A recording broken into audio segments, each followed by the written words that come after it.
é que você está? Tudo bem?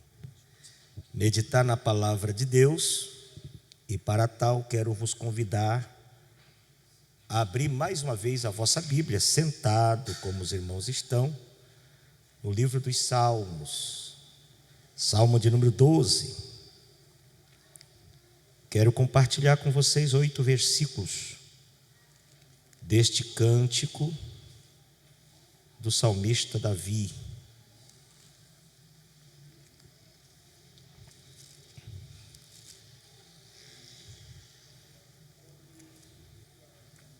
Salmo de número 12.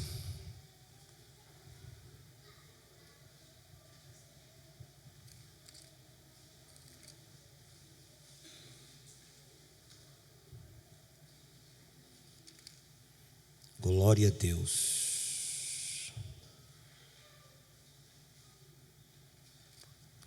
Salmo 12. Quem achou, diga amém. Amém. Eu vou ler e os irmãos acompanham. Salva-nos, Senhor, porque falta aos homens benignos, porque são poucos os fiéis entre os filhos do homem. Cada um fala com falsidade ao seu próximo, falam com lábios lisonjeiros e coração dobrado. O Senhor cortará todos os lábios lisonjeiros e a língua que fala soberanamente. Pois dizem, com a nossa língua prevaleceremos, e os beiços são nossos.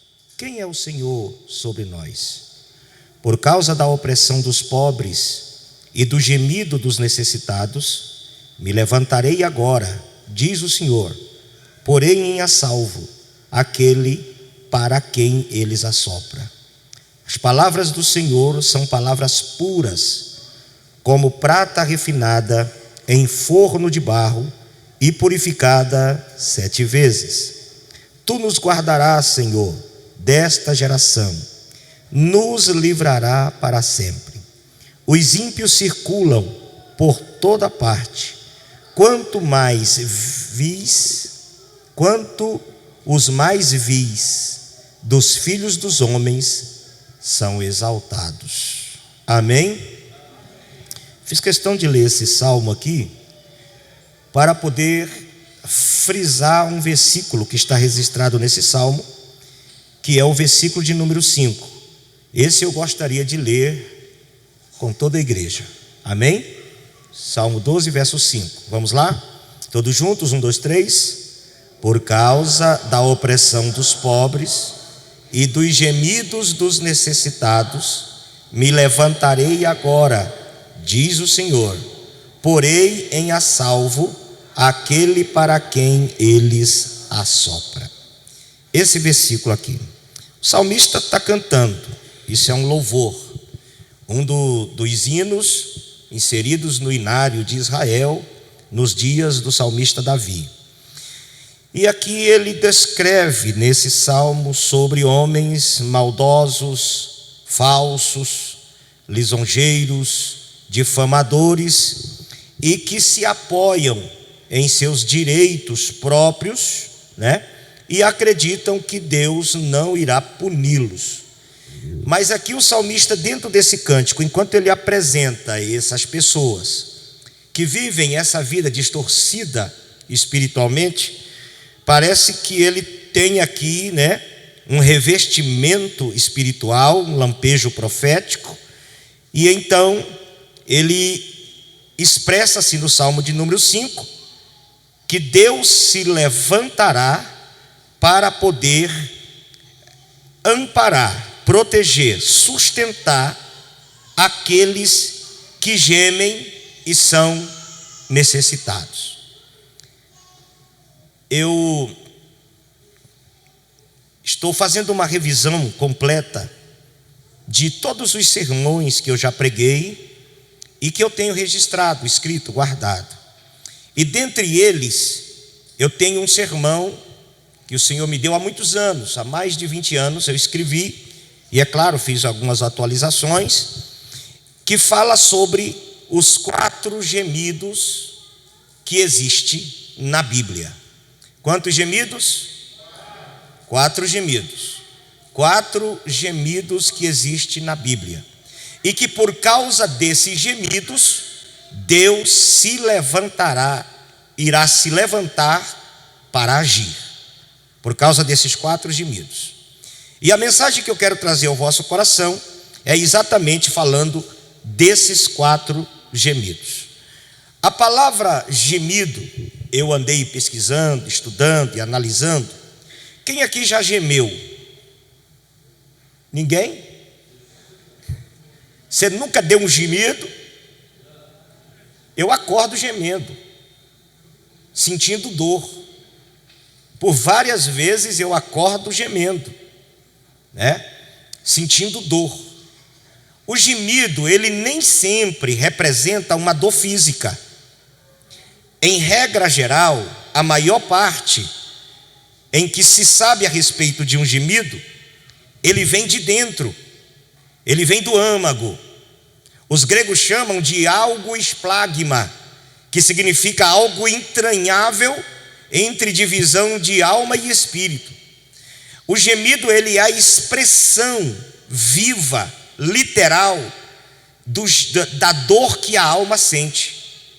Quando você geme de verdade, não é seu corpo que está doendo, é sua alma.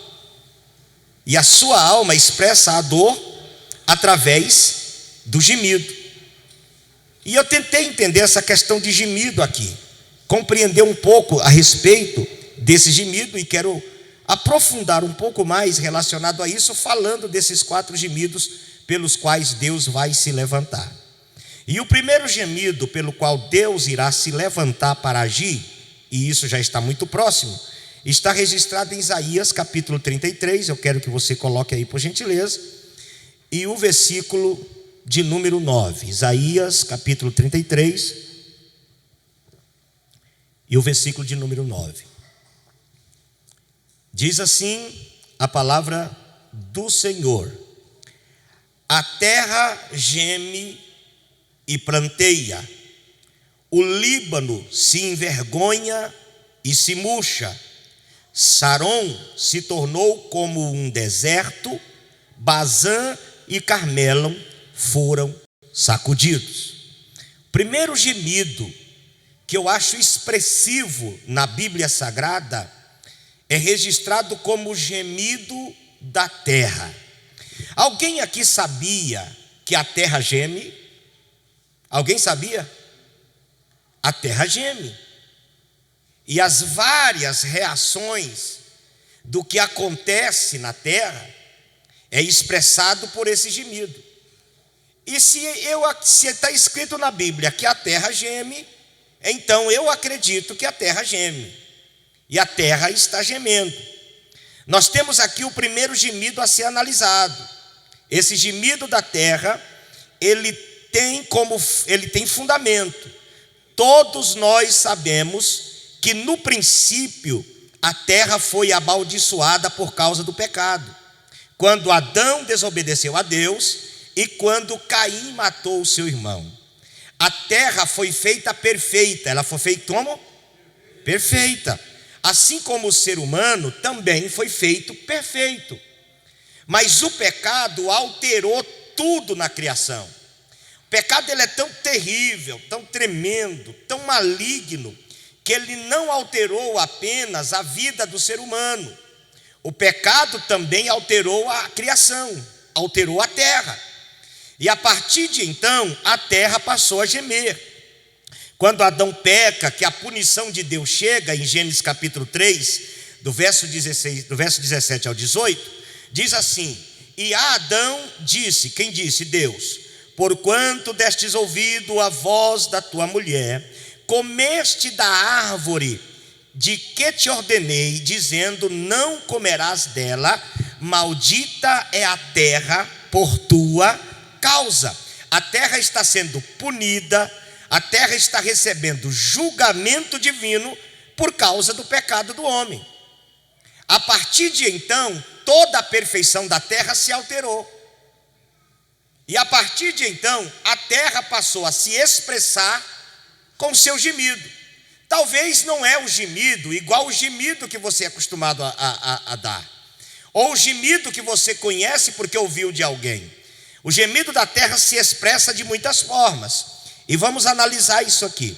E por causa dessa maldição que está escrita aqui no capítulo 3, do verso 17 do Gênesis, né, que diz que maldita é a terra por tua causa. Aí também diz: com dor comerás dela todos os dias da tua vida. Veja, agora a terra vai provocar dor no homem. Espinhos e cargos também te produzirá. A terra passou a produzir ervas daninhas. Até então, o que a terra produzia era coisas agradáveis para se comer, para se alimentar. Mas agora, por causa do pecado, ela passou a produzir espinhos, ela passou a produzir cardos.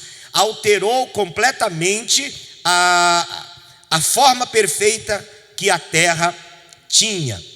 Se por um lado a terra geme por ter sido ferida pelo pecado de Adão, por outro lado a terra geme, pois tem sido vítima da maldade humana. E aqui entra a questão de Caim. Quando Caim se levanta contra seu irmão e mata o seu irmão, Deus então chega até Caim, pergunta: cadê teu irmão, Caim? E Caim diz: mas porventura sou eu guardador de meu irmão? Aí o versículo de número 11 do capítulo 4 do Gênesis diz assim: agora maldito és tu desde a terra, que abriu a sua boca para receber da tua mão o sangue de teu irmão. A terra, ela sofre também por causa do pecado, e ela geme. E observamos aqui, eu grifei pelo menos 4 coisas interessantes para você conseguir entender o gemido da terra. Primeiro, esse gemido da terra se manifesta por meio de seu protesto. A terra protesta contra a humanidade. Diga: a terra protesta contra a humanidade. É importante você entender isso. Por quê? Porque no sermão profético do capítulo 24 de Mateus, Jesus fala da revolta da terra e da expressão da sua revolta. Jesus fala sobre isso. E esse gemido da terra é importante ser compreendido pela igreja, porque é um dos grandes sinais de que Jesus está voltando para buscar o seu povo. E precisa ser observado. Jesus mandou olhar, Jesus: observai. Jesus disse: estais atento, viu? Estejam atentos para que você não seja enganado. E no sermão profético ele descreve sobre esse protesto da terra. Então a terra se manifesta através desse protesto. Por exemplo, se você observar, os agricultores hoje, eles precisam de forma forçada, né, forçar a terra para que ela possa produzir. A terra não dá mais o seu fruto de forma espontânea. Você já percebeu isso? Que a terra, irmãos, não sei, mas eu tenho visto que até pé de mamão que nascia no lixo, hoje é difícil de você ver. Abóbora, que não precisava ninguém plantar, se alastrava nos entulhos, nos monturos, você não consegue achar, você não encontra. A terra, aos poucos, protesta e deixa de produzir o seu alimento. E aí, para que se plante o alimento, indo para a chácara, eu sempre observo muito ali uma parte da terra que a gente entra ali na estrada, que é muito grande e é só plantio, e todos os anos eles plantam. Mas para eles plantarem e a terra poder produzir, eles fazem um processo terrível e um gasto muito grande para forçar a terra a dar a sua semente. Eles têm que trazer calcário, tirar a salinidade da terra, eles têm que passar arado, eles têm que bater produto, eles têm que colocar adubo, e depois de um processo, de um preparo extenso sobre a terra, eles então plantam a semente. Mas depois que a semente nasce, não consegue produzir com qualidade. Eles precisam aplicar várias fórmulas de veneno e de agrotóxico para que aquela semente prospere. Antigamente, eu que sou da roça, cresci na roça, irmão, não precisava de adubo para plantar milho, não precisava de abrolho para plantar arroz. Eu, com os 19 anos de idade, cheguei a entrar numa roça de arroz, sem adubo, sem agrotóxico, sem veneno, sem nada. Eu entrei na roça de arroz, levantei a mão e ninguém me enxergou da altura que estava aquele arroz. 4 alqueires de arroz, e nós demoramos 1 mês e 20 dias para colher no cutelo aqueles 4 alqueiros de arroz. Era só lançar a semente, e a terra de forma espontânea dava o seu fruto para a humanidade. Só que hoje não é mais assim. A terra se recusa a alimentar a humanidade. A terra se recusa a trazer a sua semente, o seu fruto. A terra não quer mais produzir. Para isso, tem todo um processo, gastos e mais gasto, e ainda aquilo que a terra produz vem para a sua mesa, não é 100% saudável. Por que essa revolta da terra? Por que a terra não quer mais produzir? Por que a terra está recusando dar o seu fruto? Em uma reunião em Mar del Plata, na Argentina, eles disseram que agora, em 2036, diz que haverá muito mais boca para comer do que fruto da terra produzido. Porque a terra está crescendo muito mais no sentido aritmético do que no sentido geométrico. Aumenta muito mais as bocas para se alimentar do que a terra consegue produzir. A terra está gemendo. A terra não está suportando. A terra não aguenta mais. Violência, assassinatos, maldade, sangue inocente. E quem é espiritual consegue perceber que até a terra, no seu gemido, está dizendo: volta, Jesus. Vem, Jesus. Não aguento mais, Jesus. Vem, Senhor, acaba com tudo isso. A terra geme e planteia, diz o profeta Isaías. A terra chora. Eu trabalhei em garimpo muitos anos, e lá no meio da bacia amazônica, só floresta, só mato. Eu levantava 3 horas da manhã para poder bater água do barranco, para a gente poder conseguir trabalhar no outro dia, porque ele enchia muito rápido. A gente terminava às 6 e rapidinho ele enchia. Eram 4 máquinas que tinham que trabalhar das 3 às 6 da manhã para conseguir extrair toda aquela água para a gente voltar a trabalhar. E quando eu levantava de madrugada, eu lembro como se fosse hoje, eu levantava descalço, né? E tinha que entrar na água sem roupa, não podia entrar com roupa. E eu era o único que tinha coragem de pular aquela madrugada, naquela água fria, no meio da floresta, para poder amarrar a maraca lá embaixo, no poço da maraca, para poder usar água. E eu fazia isso com muito orgulho, muito empolgado, parecendo que era uma vantagem muito grande. E eu levantava da rede, já sem roupa, e botava o pé no chão. E em determinado momento eu cansei de ouvir um barulho que eu sentia com os pés. Não era terremoto. Era um barulho, como se fosse um pulmão suspirando e gemendo. Eu não entendia aquilo, eu só achava interessante. Hoje eu entendo. A terra está gemendo, a terra está pranteando. E se a terra geme e pranteia, como diz a palavra de Deus, eu quero que você glorifique a Deus, porque você tem uma grande ajuda da terra clamando pela volta de Jesus. A terra geme, está com dores, a terra chora. Então todo esse processo, para poder dar o fruto que a gente come, precisa de uma força humana muito grande, para fazer com que a terra consiga produzir. Por outro lado, a natureza responde a tudo isso com explosões vulcânicas, das quais aumentaram de forma significativa nos últimos dias. Vulcões, há não sei quantos anos que estavam adormecidos, se despertaram agora no tempo do fim. A terra está expelindo a sua ira. A terra está mostrando para a humanidade toda a sua tristeza e toda a sua angústia. E terremotos, irmãos. No Brasil já se tem terremoto. Como é que tem terremoto em um lugar que está em cima de uma única placa tectônica?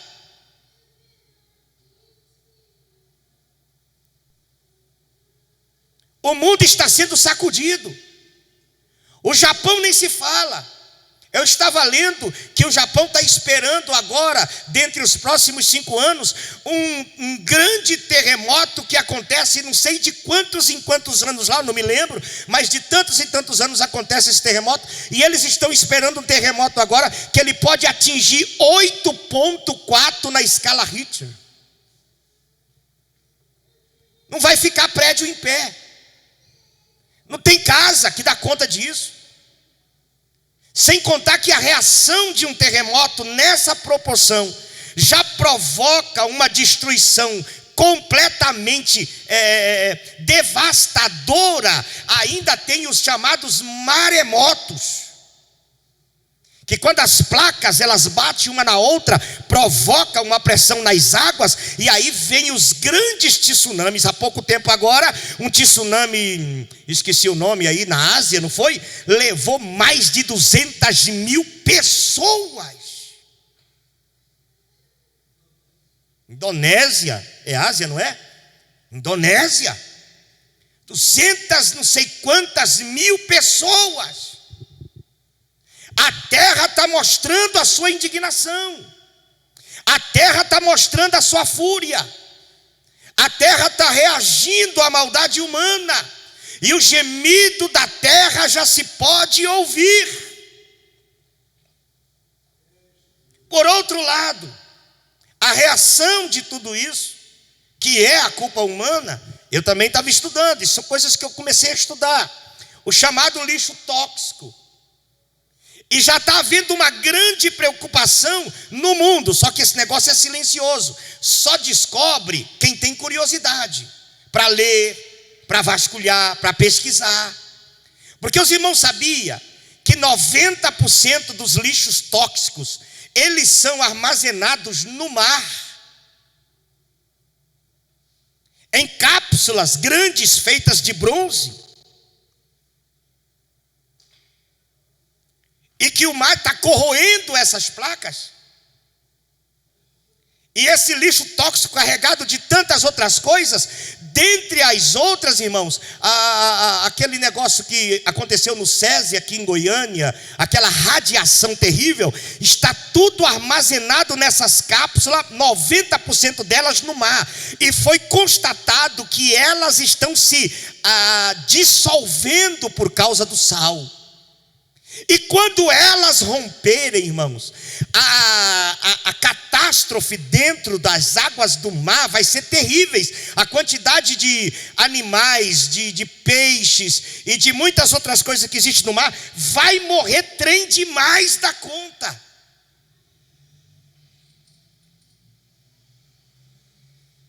Você sabe disso? Já leu sobre isso? Que vai acontecer uma catástrofe no sentido mundial a qualquer momento. E o que é isso, pastor? Eu sou espiritual, eu tenho que trazer para o âmbito espiritual. É a terra que não está aguentando tanta sujeira humana, e ela vai acabar vomitando isso para todos nós. A terra chora, a terra planteia, a terra está gemendo. E o homem é o responsável por todas essas coisas. Essas catástrofes que está vindo. As mudanças climáticas. Quem não tem percebido que uma hora quente demais, outra hora está frio demais, está chovendo fora da época, o frio está vindo fora da época, não há mais uma harmonia em toda a terra, em sentido do seu clima, não há harmonia. Quantas vezes não vi a meteorologia dizer: amanhã vai ser carregado de chuva e pancadas fortes, e aí vem aquele sol rachante. Amanhã vai ser de sol, e o pau quebra na chuva. Ninguém está acertando mais nada.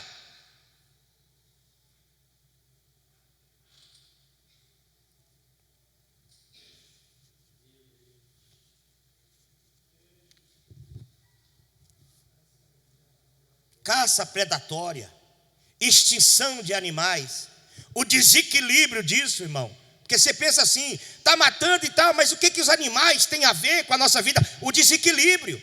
A cadeia alimentar, ela tem que seguir o seu padrão. A cadeia alimentar no mar tem que seguir o seu padrão. Quando a pesca predatória começa a provocar prejuízo, esses animais tipo baleia, tubarão, baleia não sei o que, etc., que come peixe, vai procurar outra coisa para comer e vai achar os homens.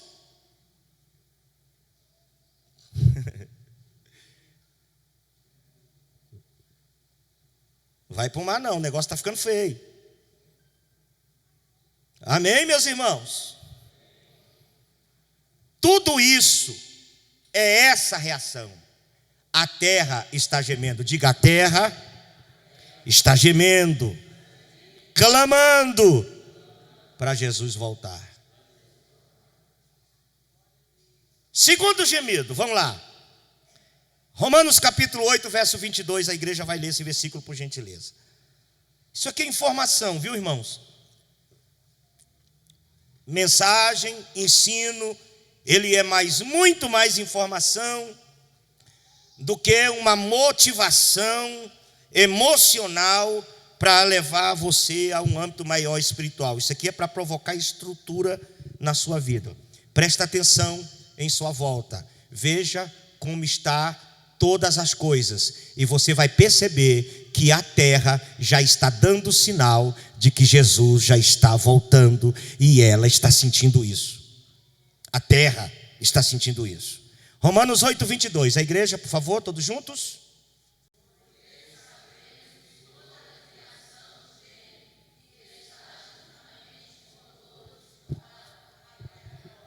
Ok. Se Isaías diz que a terra está gemendo, e eu trago isso para o sentido das coisas animadas e inanimadas que foram criados, concernente fauna, flora e toda essa estrutura que existe no nosso planeta. Por outro lado, Paulo, quando usa a expressão que a criação está gemendo e está tendo dores de parto, aí eu trago isso aqui para o sentido humano. O mundo está gemendo. Eles ainda não perceberam. Acham que está tudo bem.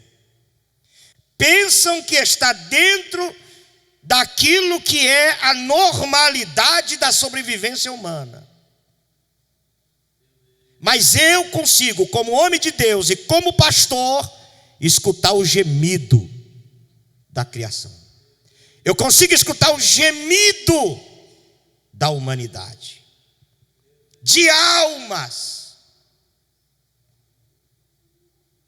que estão sendo enganadas, como disse Paulo, vendidas sobre o pecado. Almas que não sabem distinguir entre a mão direita ou a mão esquerda, como o Senhor disse para Jonas com relação a Nínive.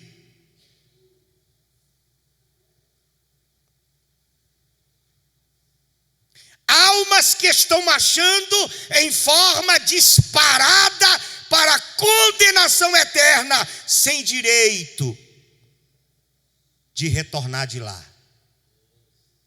Dentre essas almas está o filho de alguém crente, está o irmão ou a irmã de alguém crente, o esposo de alguém crente.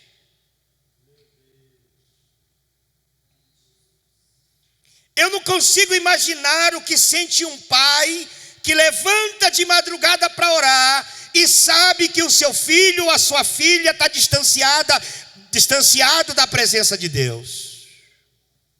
Eu não consigo imaginar a aflição desse pai em imaginar que a qualquer momento Jesus vai voltar e aquela alma será condenada.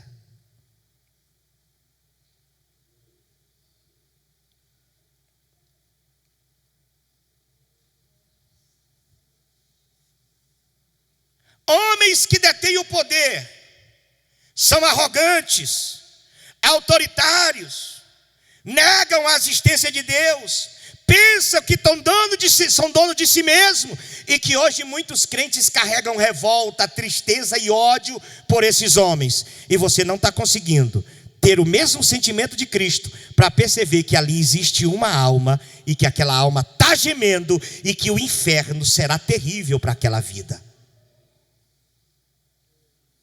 Quando eu vejo pastores,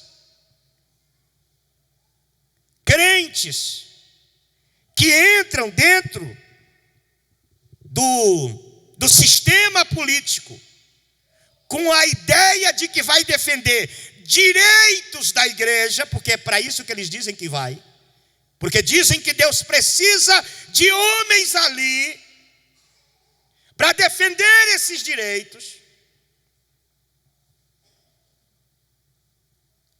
E você vê alguns vídeos desses homens nessas reuniões, CPI, CPMI, sei não sei o quê. E o máximo que esses homens que se dizem homem de Deus conseguem naquelas reuniões é provocar e construir inimizade. E você percebe ódio quando eles falam com aquelas pessoas. Eles ofendem. E em nome de Deus parece que eles querem matar aquelas pessoas. Eles não perceberam que aquelas pessoas que estão ali, por mais que elas sejam completamente diferentes dos nossos princípios, mas lá dentro tem uma alma pedindo socorro, gemendo e dizendo: tenha misericórdia de mim.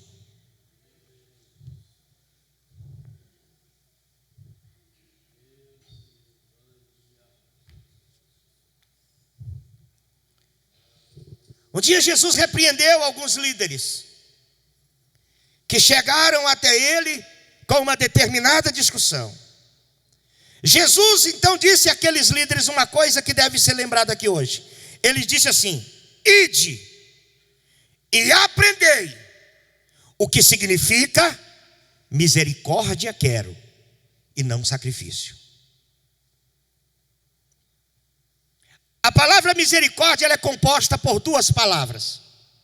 É uma conjugação de duas palavras, de dois verbos. Miseres, que significa dor intensa, e cardia, que significa coração. Quando Jesus disse: ide e aprendei o que significa misericórdia quero, ele estava dizendo assim: ide e aprendei o que é colocar o teu coração na dor de alguém que está indo para o inferno. Não olhe para o defeito dele, olhe para a alma dele e coloca o seu coração naquela alma que está sendo condenada. E uma coisa que a igreja não está conseguindo fazer é colocar o coração na dor que o mundo está vivendo. Eu estou correto, irmãos? Eu estou sendo correto? Alguém de nós aqui já disse assim: eu vou tirar 1-2 horas de oração para Jesus salvar o mundo. Não importa quem seja, não importa o que essa pessoa fez, não importa o que ele está sendo, é que ele seja alcançado pela misericórdia de Deus e o seu coração sinta a dor daquela alma e essa alma possa voltar. Irmãos, tem um grito aí fora que só quem é espiritual consegue ouvir, e é o grito de milhões e milhões de almas pedindo ajuda.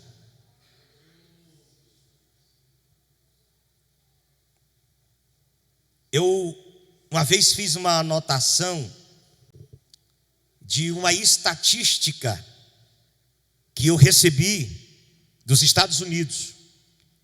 E aí eu peguei essa estatística e notei ela e guardei ela. Eu recebi essa estatística há muitos anos atrás. E eu quero que você entenda comigo. Eu recebi, se eu não me engano, em 2008, então deve ter mais ou menos 15 anos. 15 anos que saiu essa estatística. Foi uma estatística que ela demorou 16 anos para ser feita. Presta atenção, por favor, olhem para mim. Segundo essa estatística, naquela época, existe no mundo 280 milhões de pessoas que são alcoólatras. Não é essas que bebem no domingo e tal. São pessoas que são dependentes diário do álcool. 280 milhões de pessoas dependentes do álcool. Existe no mundo. Esse número, claro que hoje está muito maior. Diz que há 195 milhões de homossexuais declarados em 2008. Hoje, esse número está muito maior. Certo?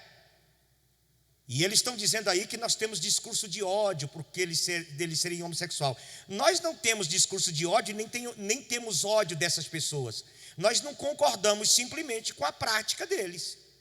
E eu não sou obrigado a concordar com a prática que é contra os meus princípios. Sim ou não? Sou obrigado a concordar, não. Certo? Eu vi uma entrevista de um pastor com uma determinada repórter que falou assim: por que você odeia os homossexuais? Ele disse: eu não odeio, eu amo. Não, você não ama não, porque você prega contra eles. Não, eu prego contra a prática deles. Eu prego contra o que eles fazem, mas o que eles, como pessoas são, eu não odeio, eu amo. Não, mas isso não é amor. Ah, não é amor. Como é que você ama? E se você ama, você concorda. Ele disse: negativo. Eu vou dar um exemplo. Ele falou, e eu achei interessante o que ele disse. Uma mãe cujo filho se torna um assassino e um estuprador e vai para a cadeia. Essa mãe nunca vai deixar de amar esse filho, mas nunca vai concordar com o que ele fez. Ela vai lá, vai dar comida para ele, vai aconselhar ele, vai dar dinheiro para ele fazer as coisas, levar o que é necessário, mas ela nunca vai concordar com a sua prática. Assim somos nós. Nós amamos eles, mas não concordamos com a prática deles. E naquela época já tinha declarado 195 milhões. 125 milhões de lésbicas também declaradas. Naquela época. Isso era o quadro que havia revelado no mundo. Essa estatística diz também que 52 milhões de refugiados sem moradia em seus próprios países. Tinha 1,700 milhões de dialetos e de idiomas que a Bíblia ainda não tinha chegado até lá na sua própria língua, que não tinha acesso à palavra de Deus. E a gente pensa que o evangelho já foi pregado no mundo todo. Irmão, 1,700 mil dialetos em que a Bíblia ainda não foi traduzida para a língua deles. Que não tem acesso a esse livro que você tem aí, que de vez em quando esquece na igreja, passa a semana inteira sem ver. Que você chega em casa, coloca na estante, fica lá empoeirado, com as beiradas assim, tudo para riba, arrebentado.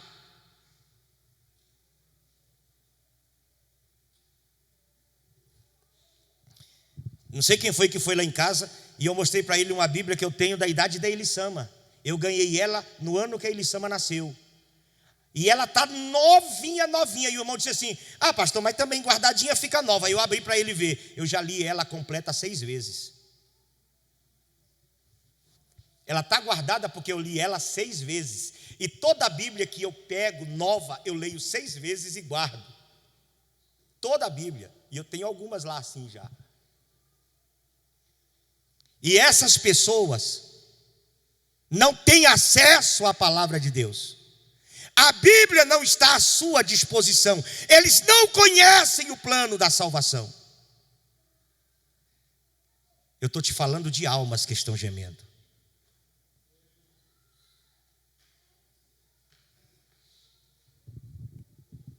160 milhões de prostitutas vivendo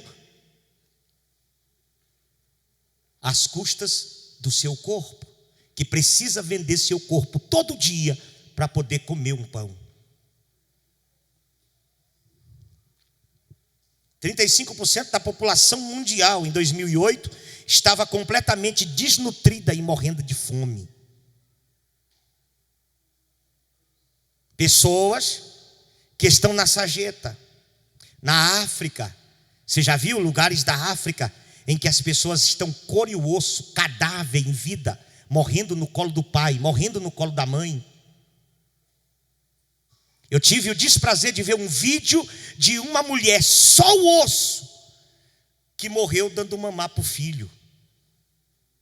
Só aquela coisinha de couro, e o filho pendurado ali, tremendo, buscando o último restinho, enquanto a própria mãe está morrendo, sem acesso à palavra de Deus, sem ninguém que vai lá, sem alguém que diga: Jesus te ama, sem alguém que conte para eles que existe um céu, e que esse céu é real. Pessoas que morrem sem esperança, pessoas que não têm consolo, pessoas que não têm ajuda, pessoas que não são amadas.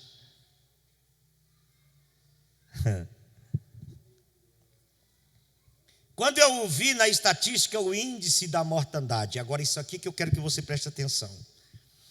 Segundo eles, morre por ano 43.027.200 pessoas todo ano. Isso pode ir além e pode ir aquém, com a margem muito pequena. 43 milhões, ou seja, aproximadamente 24 Goiânias morrem todo ano, cheio de gente. Tá ok, pastor, mas todo mundo morre, é verdade. Desse índice, 3.585.600 pessoas morrem todo mês. Significa que nós estamos fechando o mês agora, amanhã, depois da manhã, não sei, não me lembro se é 31, se é 30, mas estamos fechando o mês essa semana. Isso significa que nessa semana já morreu mais de 4 milhões de pessoas. Ok, pastor, mas pessoas morrem. Se tornou natural e comum para nós, sim ou não? Passar na frente de um cemitério e ver um velório, você nem se preocupa, nem pergunta quem é. Morreu. E por mês, quase 4 milhões de pessoas. Por dia, 119.520 pessoas por dia. Hoje, à meia-noite, já morreu quase 120 mil pessoas. Que deixou de existir.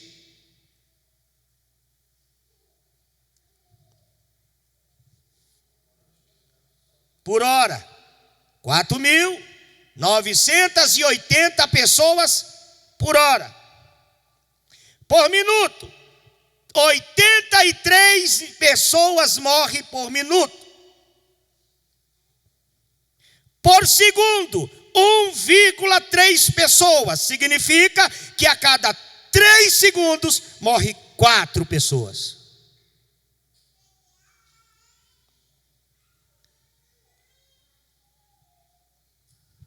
E qual é a conclusão, pastor? A conclusão é que de todas essas pessoas que morrem, 97% delas não são crentes. Agora, se você acredita que nós temos a única fé e o único Deus capaz de salvar, significa então que 115 mil pessoas todo dia é recebidas no inferno. Todo dia o inferno abre os portões para receber 115 mil pessoas e que nunca mais terão o direito de sair de lá.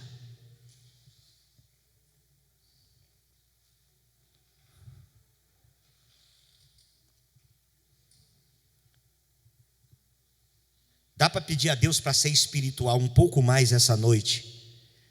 Para você ouvir o grito dessas almas gemendo, descendo ao abismo para uma condenação eterna. criação geme, irmãos. Há um gemido enorme em volta de nós. E o que fazemos, pastor? Nada.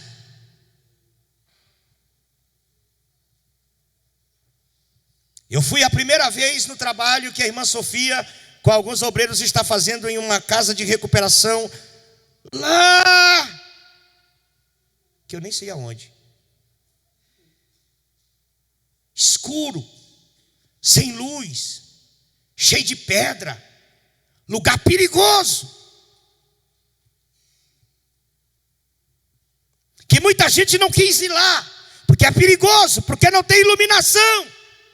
Mas os irmãos rompeu com medo, rompeu com a dificuldade, pegou o carro novo, colocou no meio daquelas pedras, daquela poeira, e entrou naquilo lá. E eu fiquei olhando aquilo, meu Deus. Quando nós chegamos lá, que eu vi aquele tanto de alma escravizada, feliz, porque alguns homens e mulheres de Deus romperam com tudo para ir lá, e aquelas almas dando glória a Deus. Eu disse: Senhor, esta é a verdadeira missão da igreja. Isto é ouvir o gemido de alguém que clama.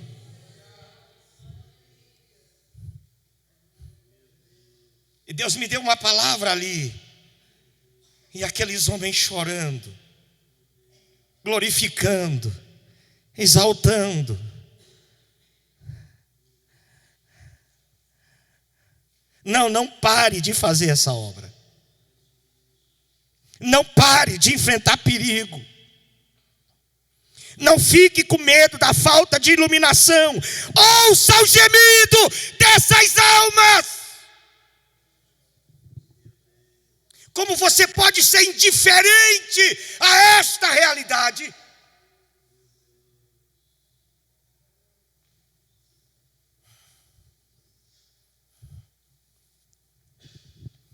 Judas diz no versículo 22 da sua carta e 23: apiedai-vos de alguns, usando de discernimento. Olha o que Judas diz: apiedai-vos de alguns, usando de discernimento, e salvai alguns com temor, arrebatando-os do fogo e odiando até a túnica manchada da carne. Tem alguém que precisa da tua mão, está gemendo e quer que você ouça. Não é essa oração que temos que fazer: Senhor, vai em busca das almas. Quantas vezes não vi crente fazer essa oração? Senhor, visita o necessitado. Senhor, visita o drogado. Visita não sei quem. Visita alguém no hospital. Está errado, irmão. É você que tem que ir.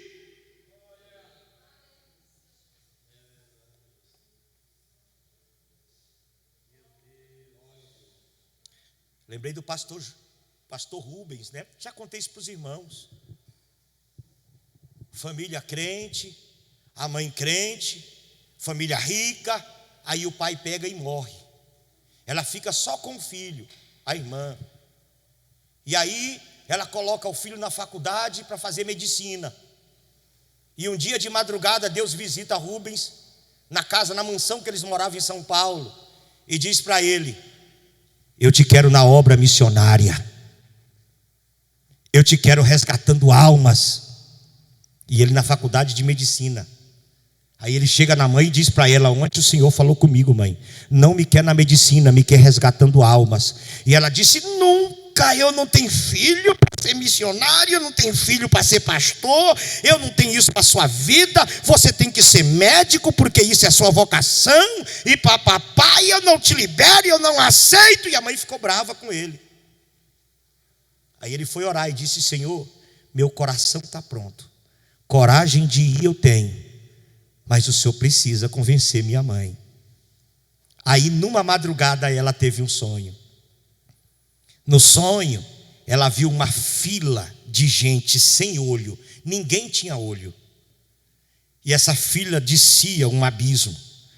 E foi descendo. E lá na frente tinha um buraco. E saía fogo daquele buraco. E essas pessoas sem os olhos vinham e caíam dentro daquele buraco gritando. E no meio dessa fila, dessas pessoas, ela viu uma criança pequenininha no meio deles também sem olho. Quando ela viu a criança, ela não aguentou.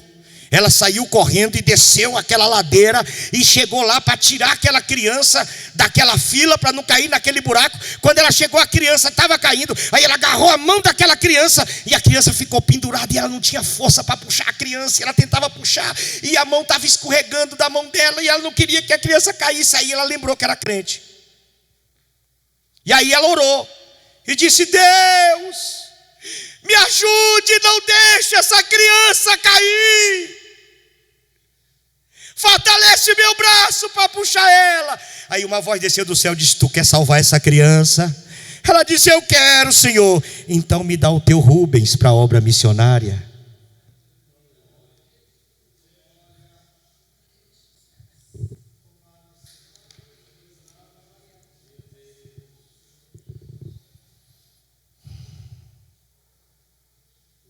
Fecha seus olhos, por favor. Todos os crentes que aqui estão, feche seus olhos, por favor. Eu vou falar uma coisa aqui, não me ignore nem fique triste. Para alguns que está aqui, você não precisa ouvir o grito da alma de alguém lá fora. Escute o grito da sua alma que está perecendo e você não está dando conta de fazer ela ser fiel. Escute o grito da sua alma pedindo socorro, querendo salvação. Porque além de estar sendo negligente com a nossa própria alma, nós estamos sendo negligentes com a alma daqueles que dependem de nós. Ouça o gemido dessas almas essa noite.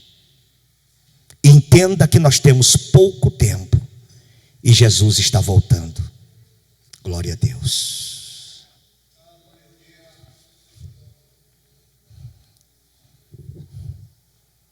Nunca vi, irmãos, em uma era tão terrível como a que nós vivemos, tantos crentes negligentes com a sua chamada. Aonde vocês acham que nós vamos parar? Sem ganhar uma alma, sem resgatar uma vida. Posso, tendo as mãos vazias, com Jesus me encontrar, diz o hino.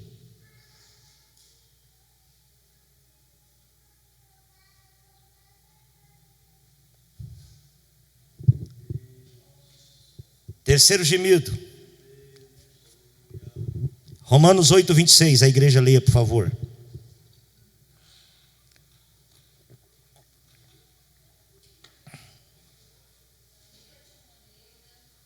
Vamos lá, toda a igreja. 1, 2, 3.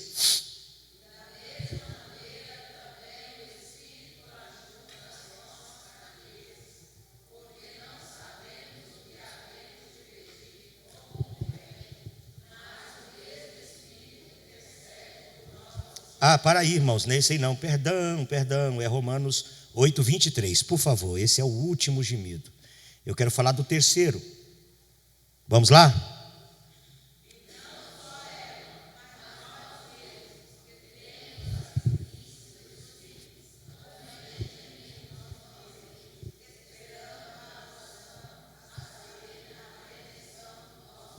O gemido da carne, da terra, o gemido da criação e o gemido da igreja.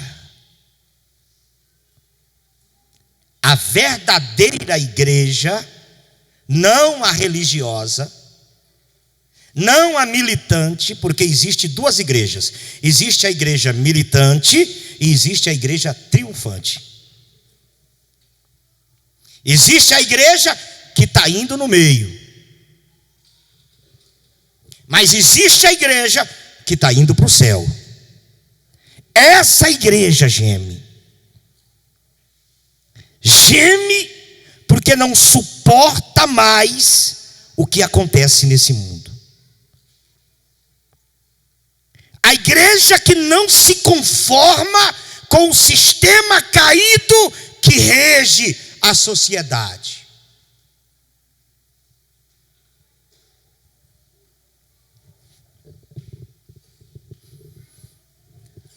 Há mais de 2000 anos, A igreja tem sido perseguida, martirizada pelo sistema maligno, seus governantes, pela religiosidade. Homens cruéis que têm matado milhões de nossos irmãos, só pelo simples fato de querer servir a Deus. O sangue desses irmãos clamam e geme todos os dias diante de Deus. Apocalipse capítulo 6, do verso 9 ao verso 10, quando é aberto o quinto selo, João diz assim: vi debaixo do altar as almas dos que foram mortos por causa da palavra de Deus e por amor do testemunho que deram, e clamam com grande voz dizendo: até quando?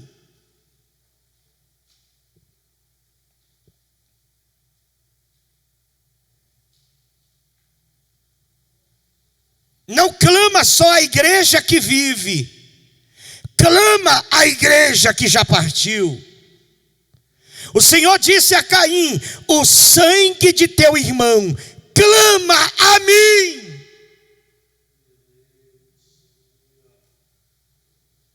Tem clamor de gente fiel que foram atrás de nós, pedindo justiça para Deus. Tem clamor de crentes que foram verdadeiros, que cumpriram o seu dever com maestria, que amaram mais a obra de Deus e as almas do que as suas próprias vidas, que morreram assassinadas, devoradas por fera, queimadas em fogueira, crucificados em cruzes.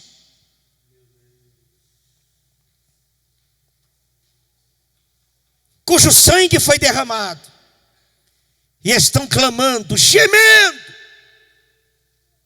e dizendo: faz justiça, Senhor. E elas estão debaixo do trono de Deus.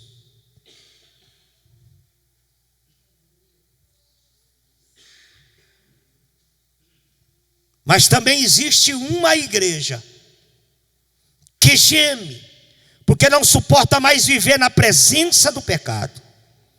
A iniquidade todos os dias bate na porta da verdadeira igreja, dos verdadeiros cristãos. E a alma dessa igreja é afligida. Não é aquela igreja que se adaptou, não é aquela igreja que se acostumou, não é aquela igreja que já não acha mais estranho ver tanta coisa errada na sua frente.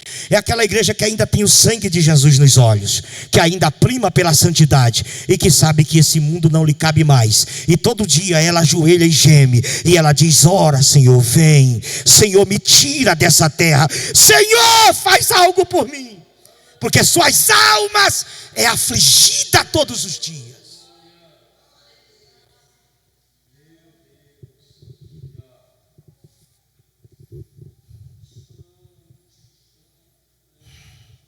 Segunda Pedro 2, 7 e 8, eu tive uma visão.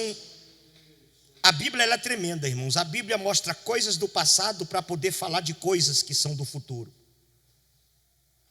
Olha Pedro falando de algo aqui que não está registrado no Velho Testamento. Olha o que Pedro diz aqui, ó: e livrou o justo Ló, enfadado da vida dissoluta dos homens abomináveis. Sabe por que Jó saiu? Sabe por que Jó escapou? Porque Jó não aguentava mais. Olha o que diz o versículo de número 8: porque esse justo, habitando entre eles, afligia todos os dias a sua alma justa.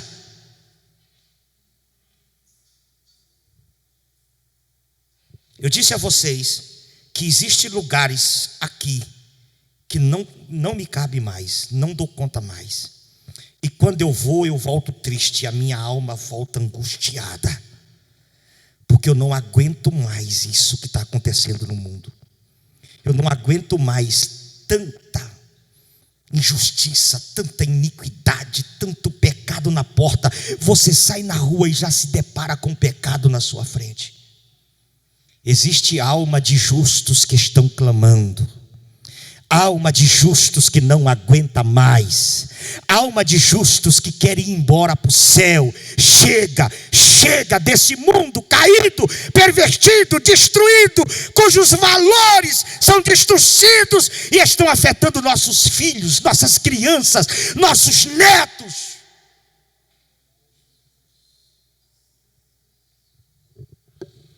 Eu me aflijo todo dia com uma preocupação: quem será os pastores dos meus netos? O que ensinarão para eles?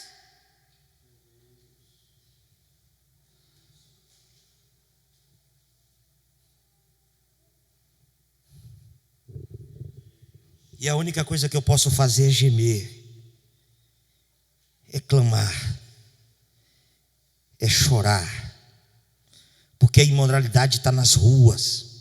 A invenção dos valores morais está sendo ensinado nas escolas, na internet, na TV. A pornografia está aberta, o nudismo está aberto. Saiu um vídeo aí agora de uma praia no Rio de Janeiro, que as pessoas vão para lá, milhões de pessoas, aquele tebeirão de gente, tudo nu, irmãos. E quer que a sociedade aceite isso como algo normal. E parece que a igreja está engessada.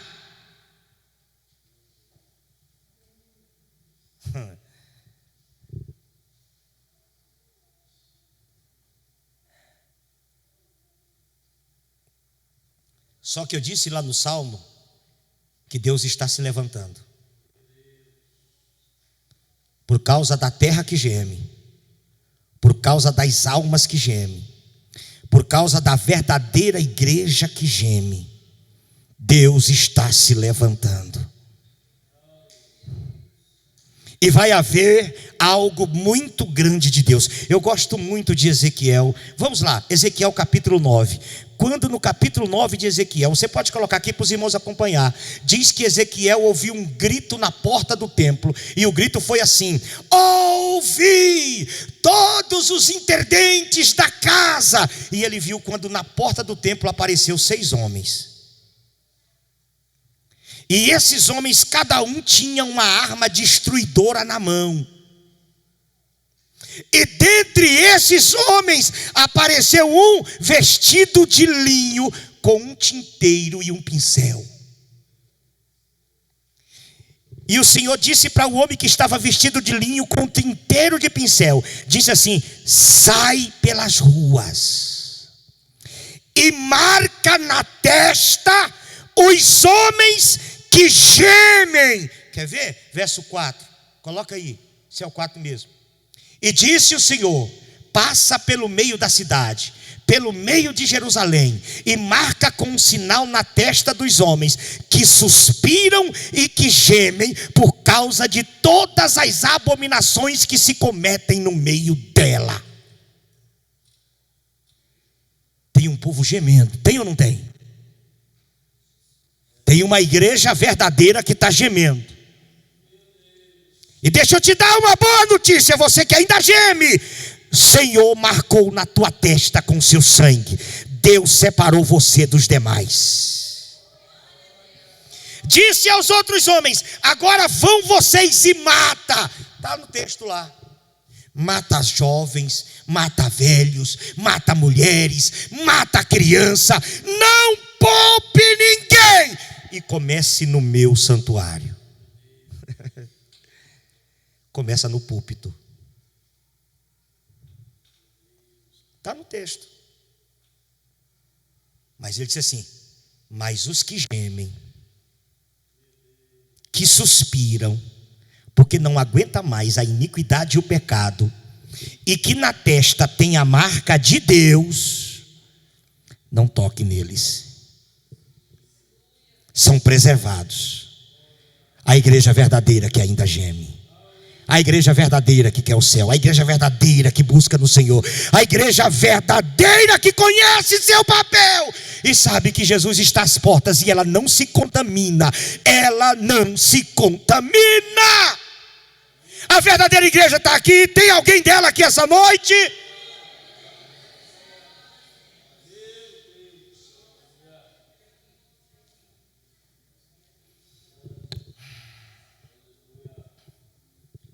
Me dê mais 5 ou 10 minutos.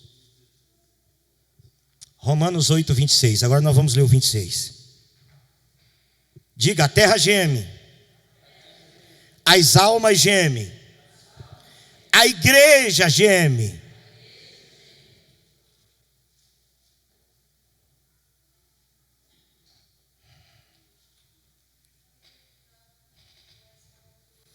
Ulamanda calabachui andemarracete caia. Teiramana laçui que raime anabacheia. Meus irmãos, nós temos que tomar uma atitude nesses últimos dias. Meus irmãos, não dá para viver essa indiferença, essa frieza espiritual que muitos de nós estamos vivendo. Meus irmãos, ou é nos pés de Jesus e na casa de Deus, pagando o preço na oração e no jejum, ou nós teremos uma surpresa muito desagradável. Porque querendo você dar glória a Deus ou não, esboçando algum tipo de sentimento enquanto eu prego ou não, você tem que entender que Jesus está voltando, indiferente da sua atitude. Jesus está voltando.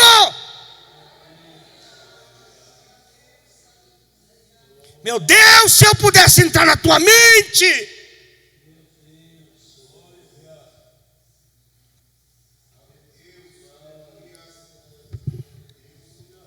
Romanos 8, 26. A igreja, por gentileza, por favor. Leia. 1, 2, 3.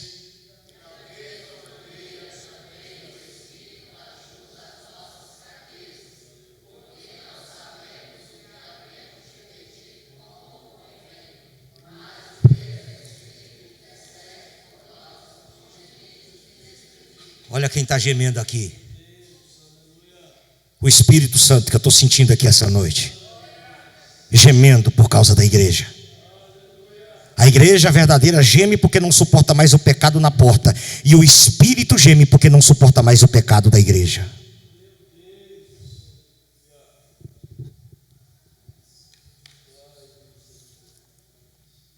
Vocês já viram tanto que o Espírito Santo é bom? Vocês já viram tanto que o Espírito Santo é bom? Você é infiel nos dízimos, nas ofertas, nos cultos, passa 30 dias sem vir para a igreja. Você é infiel nos seus modos viventes, no seu trabalho. Você não consegue ter a mesma roupa do culto lá no seu passeio do shopping.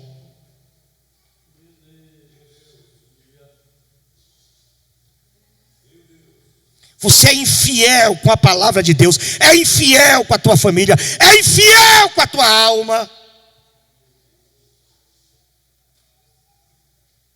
Você é infiel com o Espírito Santo. E Ele não desiste de você. E Ele não te joga no lixo. E Ele não te deixa na lama. E Ele fica lá diante de Deus insistindo para que você ganhe a salvação. Está gemindo com gemidos inexprimíveis. Isso aqui é gemido de dor que o Espírito Santo geme por causa da tua alma, querendo te convencer a ir para o céu.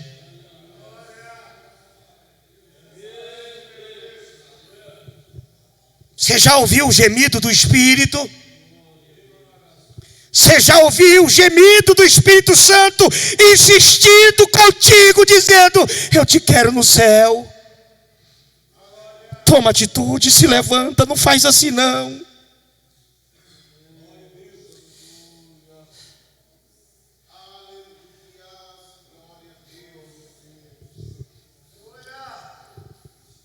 Deixa eu dizer uma coisa para vocês, presbítero irmão Cláudio, né?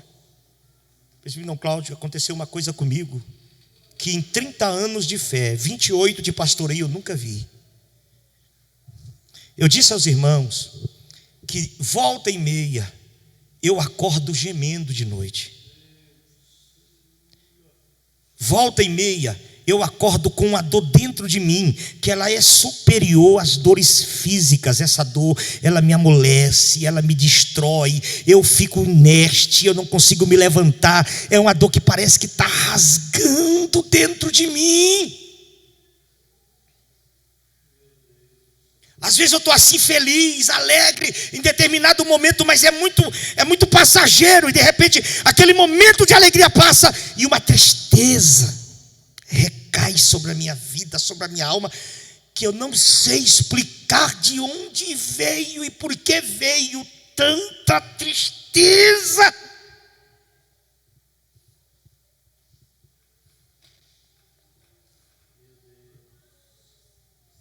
É coisas que eu não precisava contar, mas eu não sei contar as vezes que eu paro o carro debaixo de uma árvore, de uma sombra, e eu choro porque tem uma dor terrível aqui dentro de mim. Eu choro, e aí de repente, mas por que eu estou chorando? Claro, eu passo por tribulação, eu sofro, são angústias e lutas e tudo, e eu sei, mas parece que aquele choro é para uma dor muito maior do que essa. E eu perguntei para Jesus por várias vezes de madrugada: por que eu sou assim? Por que eu sinto isso, Senhor? Por que do nada vem uma tristeza, uma angústia, me destrói, me derruba, e eu não consigo rir, não consigo interagir?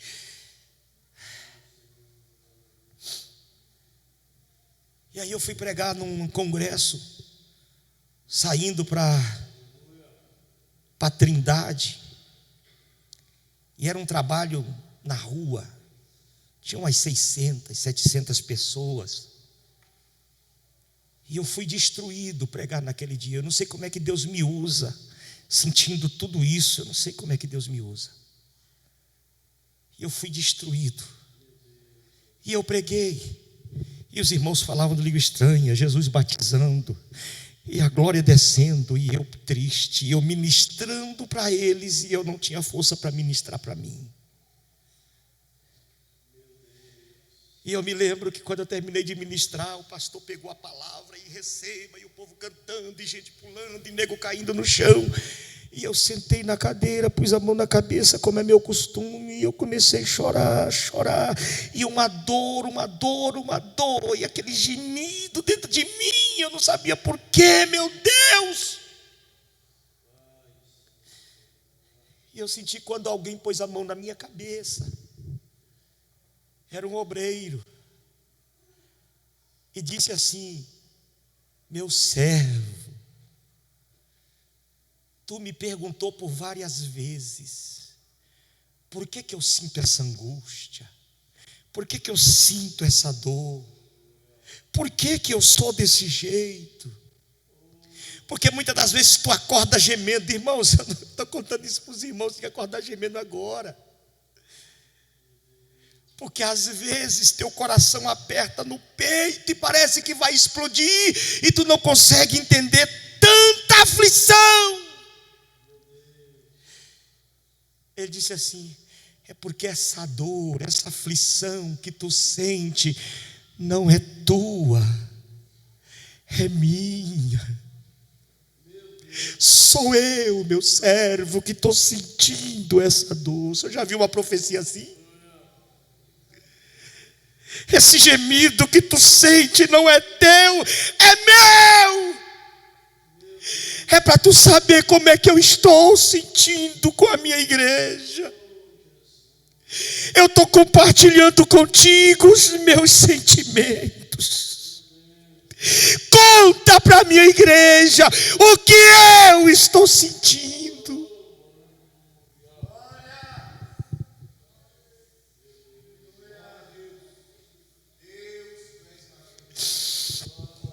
Deus está triste com alguns de nós. O Espírito Santo está triste com alguns de nós.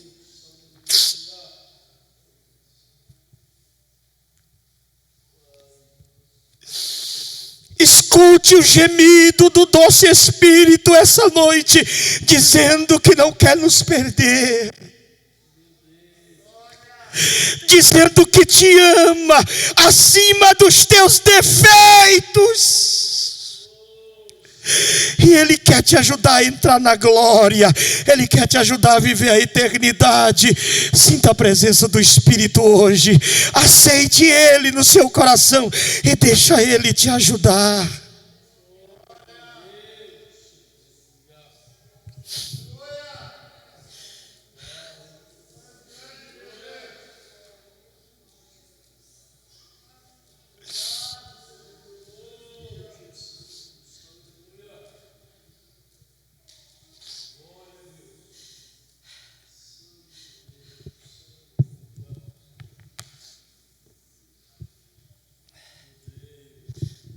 Oh, meus irmãos, como às vezes somos injustos com o Espírito Santo. Ele é tão bom, está aqui conosco, está do teu lado aí, está pertinho de você. Ele está dizendo: filho meu, dá-me o teu coração, deixa eu entrar e mudar a tua vida, deixa eu entrar e mudar os teus costumes. Eu cantava um hino da Nifi Cálita que toda vez que eu cantava, irmãos, eu me quebrava por dentro.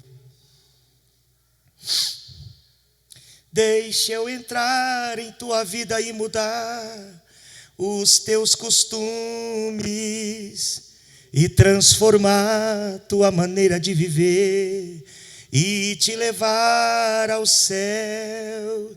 Tenho para ti vida abundante e eternal, e desse mundo vou livrar de todo mal. Olha para mim, venha logo sem temer, comigo vais vencer. Fecha teu olho e diz: Espírito Santo, segure a minha mão e me ajude a vencer. Faça essa oração agora. Diga: Espírito Santo, segure a minha mão e me ajude a vencer. Eu quero vencer, eu amo o céu, eu quero chegar no céu. Espírito Santo, me ajuda. Ele está gemendo diante de Deus para justificar as nossas falhas. Uramanda casa.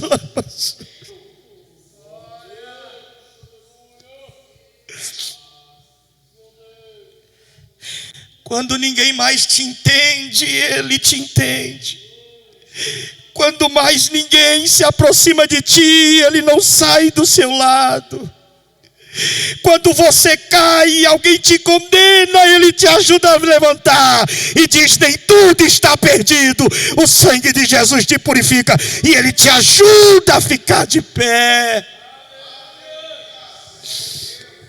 Quando ninguém intercede por você, Ele vai diante de Deus, pega a tua bênção e te entrega nas mãos, mesmo você não merecendo ela.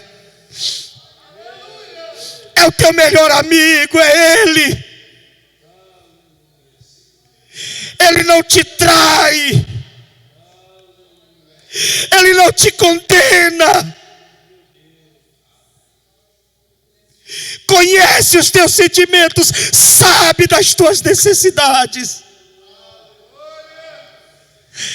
Ele está passando a mão no teu coração, dizendo assim: calma, você vai vencer. Eu estou contigo, e quem está com Ele vence. Glória a Deus. Sinta a ajuda do Espírito Santo.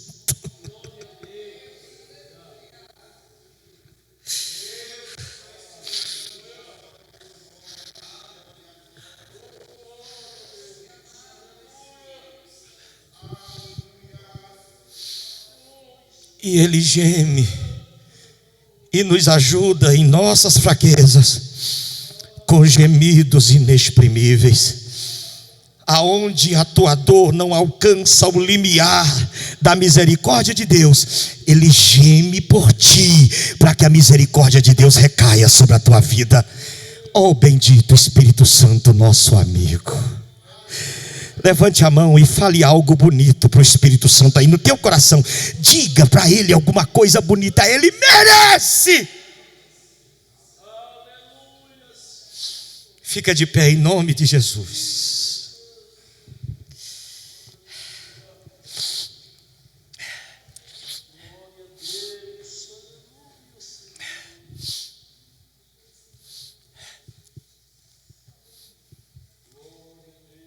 Irmão Cláudio, faz uma oração aqui com a igreja.